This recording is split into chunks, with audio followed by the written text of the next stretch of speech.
바른 교훈에 합당한 생활. 디도서 2장 14절 말씀 함께 합독하겠습니다. 그가 우리를 대신하여 자신을 주심은 모든 불법에서 우리를 속량하시고 우리를 깨끗하게 하사 선한 일을 열심히 하는 자기 백성이 되게 하려 하심이라. 아멘. 디모데전후서 디도서가 목회서신입니다. 이 목회서신에서 바울 사도는 공통적으로 목회자의 자격 5가지 정도를 말씀하고 있습니다. 자격이라고 말하는 것보다 목회자의 태도에 대해서 말을 하고 있죠. 첫 번째는 감사하라. 나를 충성되이 여겨서 내게 직분을 맡기신 하나님께 감사하라. 두 번째는 겸손하라. 내가 죄인 중에 괴수이다. 내가 가장 부족하다. 그게 겸손하라는 교훈입니다. 세 번째는 본을 보이라. 사랑과 섬김에 본을 보이라. 네 번째는 믿음의 선한 싸움을 싸우라. 무엇을 가지고? 하나님의 말씀으로 믿음의 선한 싸움을 싸우라. 다섯 번째, 믿음과 착한 양심을 가지라. 이 목회서신 3권을 읽으면서 이 5가지는 잊어버려서는 안 됩니다. 바울은 디모데전서를 기록하고 난 이후에 바로 디도서를 기록합니다. 그리고 로마 감옥에 갇혀서 디모데 후서를 기록했지요. 그러니까 디도서는 디모데전서 이후에 바로 기록한 내용이기 때문에 디모데전서의 축소판이다, 그렇게 말을 할 수가 있습니다. 에베소 교회와는 달리 그레데에 있는 교회는 훨씬 더 악조건 속에서 사역을 하고 할 수밖에 없었습니다. 그러니까 에베소 교회 목회자는 디모데라고 한다면 그레데의 목회자는 디도였습니다. 디모데는 어릴 때부터 외할머니와 어머니로부터 유순하게 신앙의 교육을 받았기 때문에 에베소 교회라는 조직적인 교회에서 목회를 했고, 디도는 바울과 함께 해상으로 선교 여행을 하는 중에 그레데라는 곳에 가서 바울이 사역을 하게 됩니다. 이 그레데 사람들의 모습이 지극히 세상적인 사람들이었습니다. 그런데 이 그레데는 세상적인 사람들일 뿐만 아니라 유대인들 가운데서 잘못된 율법주의자들이 여기에 함께 있었습니다. 그래서 목회하는 상황이 매우 열악했습니다. 그 열악한 목회 환경 가운데 있는 이 디도를 격려해서 이 목회를 잘하게 만들어야 될 이유가 있었습니다. 그래서 디도서를 기록합니다. 그리고 그 지방에 있는 악한 유대주의자들에 대해서 경고하고 바른 교훈을 하기 위해서 디도서를 기록했습니다. 그래서 디도라는 사람은 그레데섬의 감독이고 헬라인이었는데 바울이 전하는 복음을 듣고 회심한 사람입니다. 바울은 에베소에서 목회하고 있는 디모데와 이 디도 두 사람에게 공통적으로 나의 아들, 나의 형제, 나의 조력자라고 그렇게 불렀습니다. 이 디도서의 내용은요, 목회서신답게 교회의 조직 그리고 장로의 자격과 감독의 직무에 대해서 잘 말을 하고 있습니다. 이 디도서는 단순하게 기독교 교리만 대해서 말씀한 것이 아니라 생활에 대해서도 함께 이야기를 합니다. 그래서 디도서를 읽으면 믿음과 행함, 은혜와 선행을 동시에 강조한다라는 점을 여러분 알아야만 됩니다. 그러면 디도서 지금 오늘 2장을 읽어가는데 디도서 1장에서 바울이 디도를 그레데섬에 떨어뜨려 둔 이유가 있다라고 말을 했습니다. 1장 5절 말씀을 함께 읽어보겠습니다. 내가 너를 그레데에 남겨둔 이유는 남은 일을 정리하고 내가 명한 대로 각 성의 장로들을 세우게 하려 함이니. 아멘. 여기서 아주 중요한 것이 디도 자신의 목회를 하는 것이 아니라 바울 사도가 짧게 선교할 때, 목회할 때 그 남은 일을 잘 정리하라. 두 번째, 내가 너에게 명한 대로 각 성의 장로들을 세우게 하려 함이니, 이 디도를 그레데에 떨어뜨려 둔 이유를 디도가 잘 알아야만 했습니다. 마찬가지입니다. 우리를 이 김포 이 지역에 남겨둔 이유, 떨어뜨려 둔 이유가 분명히 있을 것입니다. 그 이유를 발견하는 것이 매우 중요합니다. 그런데 디도가 목회하는 이 그레데 섬 사람들이 어떤 사람이었는지를 바로 알아야 되지 않겠습니까?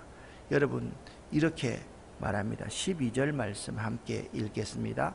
그레데인 중에 어떤 선지자가 말하되 그레데인은 항상 거짓말쟁이며 악한 짐승이며 배만 위하는 게으름뱅이라 하니. 아멘. 자, 여러분, 이 그레데 사람들과 더불어서 이 그레데 섬에 또 악한 자들이 있었습니다. 이렇게 말씀하고 있습니다.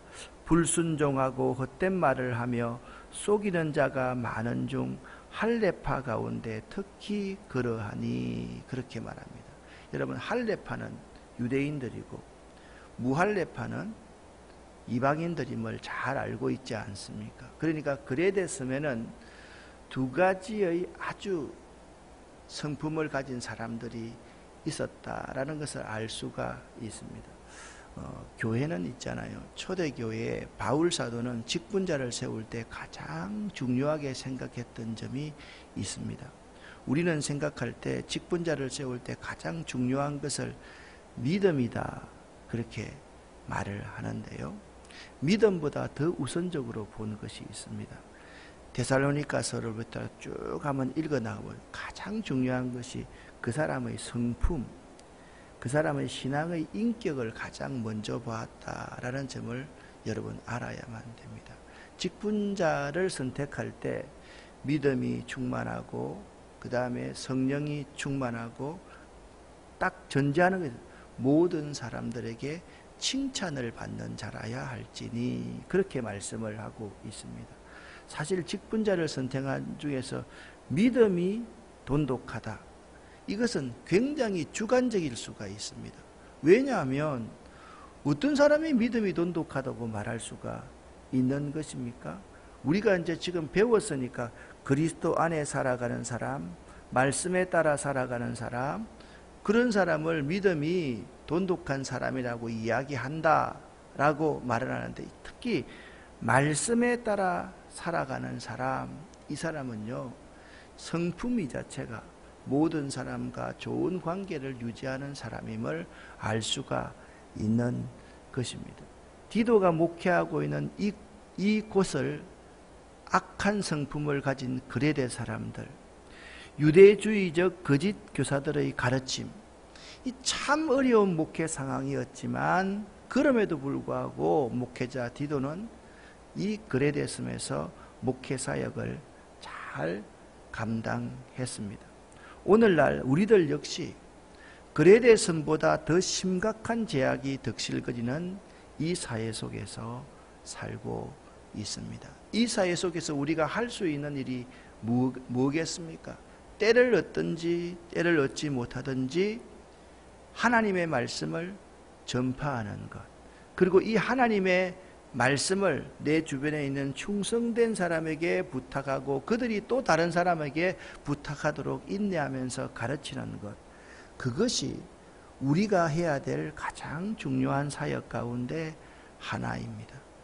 우리가 있는 이 현대사회, 이곳이 아골골짝 같고 소돔 거리 같은 곳이라 할지라도 어디든지 복음을 들고 담대히 나아가는 충성스러운 자세를 가져야만 합니다. 초대교회는요, 교인들을 분류할 때 오늘날처럼 목회자와 평신도 이렇게 분류하지 않았습니다. 여러분, 신약 성경을 참 보면 재미있는 분류가 나옵니다. 늙은 남자, 늙은 여자, 젊은 여자들, 젊은 남자들, 그리고 종들과 주인들, 이렇게 항상 분류하고 있다라는 점을 알 수가 있습니다. 여기뿐만 아닙니다. 바울 서신에서 항상 분류할 때 자격을 이야기할 때는 감독의 자격, 장로의 자격, 집사의 자격을 이야기를 하지만 교인들을 항상 분류할 때는 늙은 분들과 젊은 분들로 분류하고 있는 모습을 볼 수가 있습니다. 이 분류가 참 옳은 분류다라는 생각이 듭니다. 오늘날은 우리가 이렇게 분류하지 않습니까? 직분자들과 비직분자들로 이렇게 분류를 하지 않습니까? 자, 사람들이 잘못된 개념을 사용하고 있습니다. 목회자와 성도라고 분류를 합니다. 저는 성도입니다 라고 말을 하는 사람은 저는 집사도 아닙니다 라는 것을 저는 성도입니다 라고 그렇게 말을 하는데, 이 용어는 분명하게 써야 됩니다. 목회자도 성도고 여러분들도 성도입니다. 거듭 말씀을 드리지만 제가 만일 죽어서 비문을 세운다고 하면 제 비문 앞에 성도 전규택이라고 적어야 옳습니다. 그리고 그 뒤에 이 사람은 몇 년부터 몇 년까지 목사 안수를 받고 목회자로서 살다가 하나님의 부르심을 받았습니다 라고 뒤에 써야지 맞습니다. 그렇기 때문에 우리들은 이렇게 또 분류를 합니다. 목회자와 평신도, 이것은 분류가 맞습니다. 그런데 중요한 것은 뭐냐면 이런 분류가 더 맞습니다. 오래된 사람과 새로운 사람들, 이렇게 분류해야지 훨씬 더 이 교회의 분류가 더 맞다라는 사실을 알아야 됩니다. 우리가 잘못된 분류라고 이야기를 하는 것은 항상 이 직분이 자체를 계급으로 생각하기 때문에 그렇습니다. 여기가 높고 여기가 낮고 그 다음 단계라고 생각하니까 나는 아무것도 아니라라고 고백을 하는데, 초대교회는 그러지 않았습니다. 연세 많은 분들과 젊은 분들로 구분하였고 신분상에는 종과 주인으로 항상 분류했습니다. 바울 서신에 보면 항상 교인들을 분류할 때 이렇게 분류하고 있는 모습을 볼 수가 있습니다. 자, 여기 5가지 교회의 각 계층에 대한 근면을 하고 있습니다. 늙은 사람, 늙은 남자, 늙은 여자, 또 젊은 여자들, 젊은 남자들, 그리고 종들, 이렇게 분류하고 있습니다. 자, 이것이 중요한 것이 아닙니다. 바울이 디모데에게 이렇게 말씀하고 있습니다. 오직 너는 바른 교훈에 합당한 것을 설교하라, 그렇게 말씀을 하고 있습니다. 그러니까 디도가 목회해야 될 대상이 젊은 분들과 나이 많은 분들, 그리고 종들, 주인들이다, 그렇게 말씀을 하고 있습니다. 자, 늙은 남자로는 절제하며 경건하며 신중하며 믿음과 사랑과 인내함과 온전함을 가르치고, 늙은 여자로는 이같이 행실에 거룩하며 말로서 모함하지 말고 많은 술에 종이 되지 아니하며 선한 것을 가르치는 자들이 되고, 항상 신약 성경에는 나이 많은 여성들에게는 말을 덕스럽게 하여라, 그렇게 권면하고 있습니다. 또 그들로 젊은 여자들을 네가 교훈하되 그 남편과 자녀를 사랑하며 신중하며 순진하며 집안일을 하게 하며 선하며 자기 남편에게 복종하게 하라, 그렇게 말씀하고 있습니다. 젊은 남자들은 신중하도록 권면하되 범사에 네 자신의 선한 일을 본을 보이며 교훈에 부패하지 아니함과 단정함과 책망할 것이 없는 바른 말을 하게 하라. 그런데 여기 젊은 여자들과 젊은 남자들 뒤에 단서가 붙어 있습니다. 어떤 단서가 붙어 있는가? 하나님의 말씀이 비방을 받지 않게 하려 함이라. 젊은 남자들에게도 이렇게 말씀을 하고 있습니다. 이는 대적하는 자로 하여금 부끄러워 우리를 악하다 할 것이 없게 하려 함이라. 자, 연세 많은 분들이 실수를 많이 합니까? 젊은이들이 실수를 많이 합니까? 젊은이들이 실수를 많이 하지요. 그래서 젊은이들에게는 항상 덕이 되게 하라. 하나님 말씀이 비방을 받지 않게 하라. 대적하는 자들로 하여금 대적할 거리를 주지 말아라. 그렇게 말씀하고 있는 것입니다. 종들은 자기 상전에게 범사에 순종해서 상전을 기쁘게 하고 말을 거슬려서 말을 하지 말고 예의 범절을 갖춘 말을 하도록 하고 훔치지 말고 오히려 참된 신실성을 나타내게 하라. 그렇게 말씀하고 있습니다. 자, 여기에 아주 중심되는 것은 뭐냐면 덕스러운 신앙생활을 하라. 그 말을 하고 있는 것입니다. 믿음에 합당한 신앙생활을 하라. 그 이야기를 주로 하고 있습니다. 그래서 이렇게 말씀을 하고 있습니다. 바른 교훈에 합당한 행동을 하라. 그 말씀을 하고 있는 것입니다. 우리가 신앙생활을 할 때 바른 교훈을 받아서 합당한 삶을 살아낼 수 있어야 된다. 그걸 바꾸어서 또 말하면 말씀과 삶이 조화로운 신앙생활을 해야만 한다. 하나님의 은혜와 선행의 행동 이 자체가 조화롭게 드러나야 된다라는 점을 말씀을 하고 있는 것입니다. 자, 우리가 나이가 많으냐, 나이가 젊으냐, 그것을 따지자고 하는 것이 아닌 것입니다. 하나님의 말씀을 받았으면 이 하나님의 말씀이 반드시 삶에 녹아내려서 이웃에게 선한 영향력을 끼치고 서로 덕스럽게 삶을 살아라. 그렇게 말씀을 하고 있습니다. 덕스럽게 삶을 살려고 하면 어떻게 하면 될까요? 처음에 말했던 5가지의 태도를 가져야만 합니다. 겸손하면, 감사하면 됩니다. 내가 이 자리에 있는 것에 대해서 감사하면 됩니다. 여러분, 그건 감사함이 있습니까? 내가 여기 있어서 설교할 수 있는 자격이 있습니다라고 생각하면 그 자체가 교만한 것입니다. 나는 자격이 없는데 하나님이 나를 충성되이 여겨주셔서 내게 직분을 맡겨주셨기 때문에 이 자리에 서 있는 것입니다. 감사합니다, 하나님. 내가 여기 앉아있는 교인들보다 훨씬 더 윤리와 도덕적으로 참 못한 사람, 죄인 중에 개수인데 예수의 보혈로 덮어주시기 때문에 내가 이 자리에 서서 설교할 수 있습니다. 그런 겸손함이 우리 가운데 있어야만 합니다.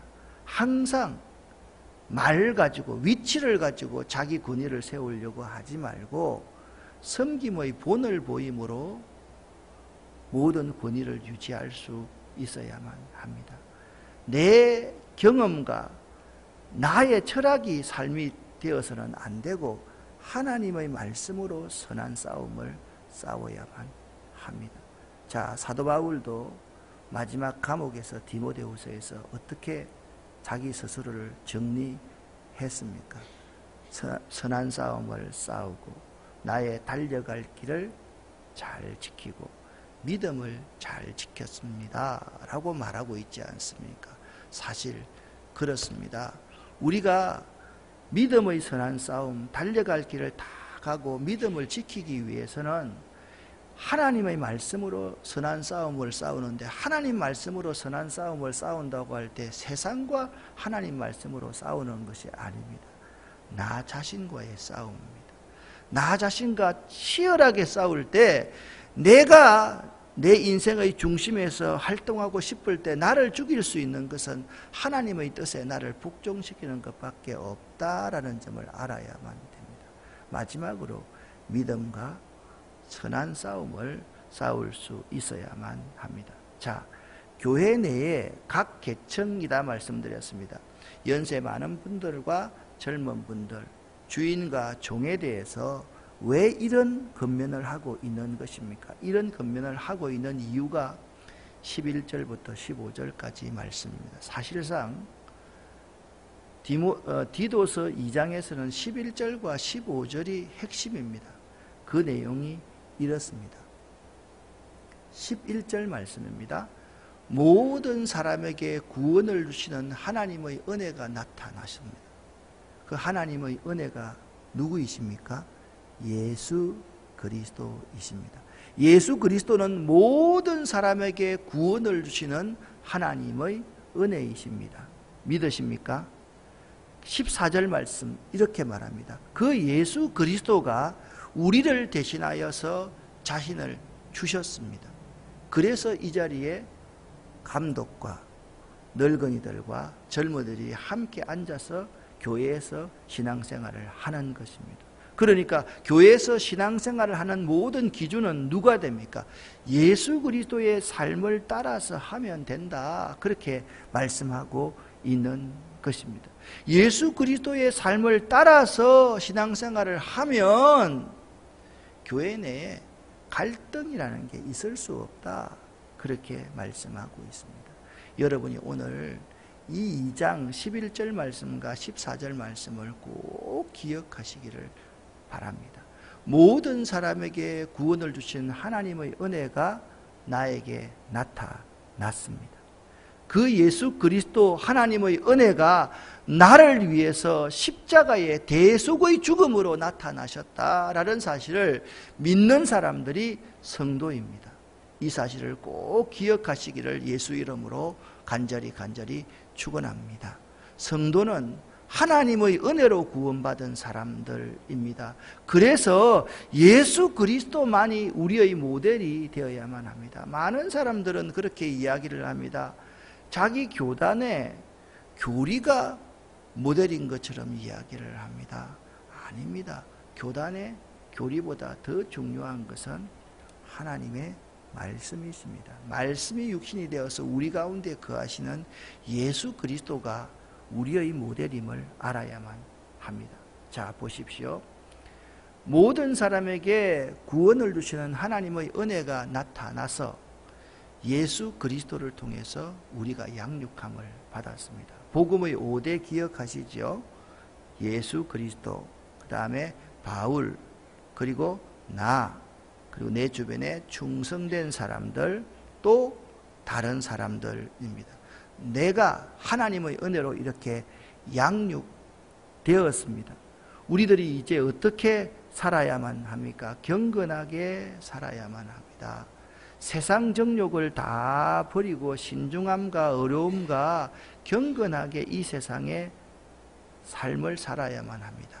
우리는 복스러운 소망을 가진 사람들이기 때문에 그렇습니다.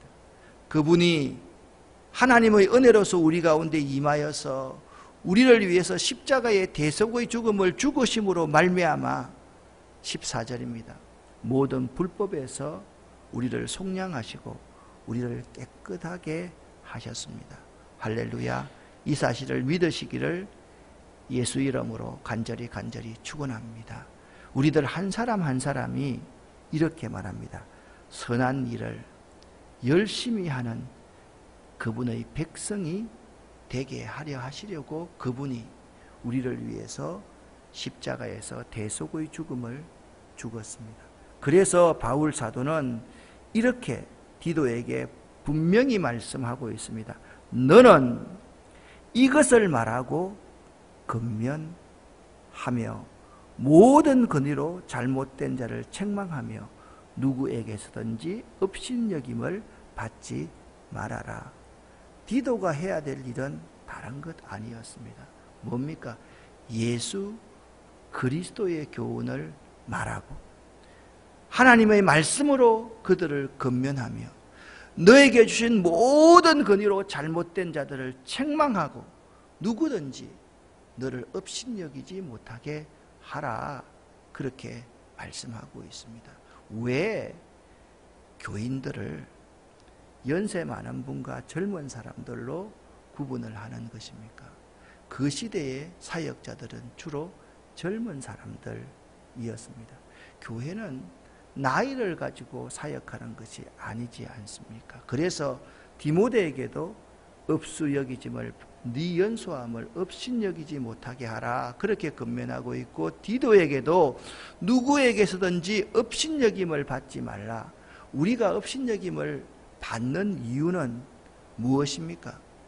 예수 그리스도를 복음을 말하지 않기 때문에 업신여김을 받습니다. 젊은 사람들이 똑똑한 자기의 이론과 논리를 가지고 이야기합니다. 젊은 사람이 인생을 가지고 이야기합니다. 여러분 생각해 보세요.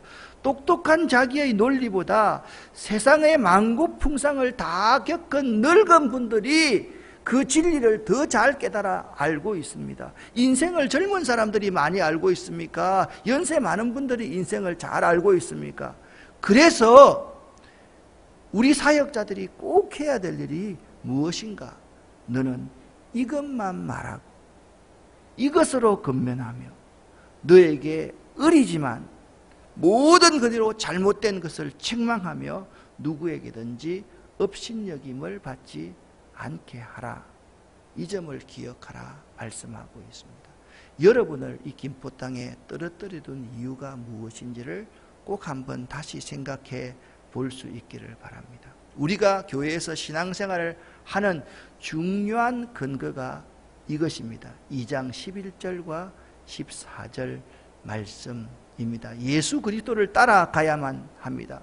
모든 사람에게 구원을 주시는 하나님의 은혜가 여러분과 저에게 나타났습니다. 그분이 예수 그리스도이십니다. 그분께서 여러분과 저를 대신하여서 십자가에서 자기 자신을 주셨습니다. 우리도 예수님처럼 다른 사람을 위해서 나의 생명을 쏟아부어 줄 수 있는 신자가 되어야만 합니다. 간구 말씀 한 말씀 드립니다.